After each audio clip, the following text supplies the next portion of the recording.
Sağ olun inşallah lilleyim şu an. Hallettim. Sağ ol. Özün mü İnşallah var elleriyle yumuşak. Allah sana var etsin kardeş. Allah canına sağlık versin. İnşallah. Allah bereket versin hanım mı? Eşeğ.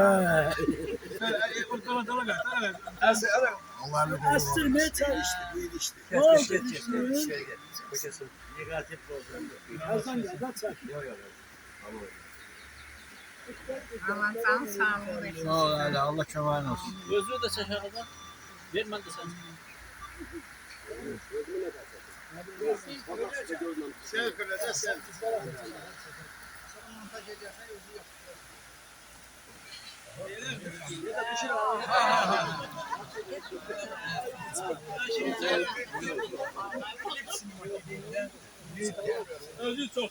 Sağ ol ehliman sağ ol. Seçtin yarattın bizde. Çömeleğini.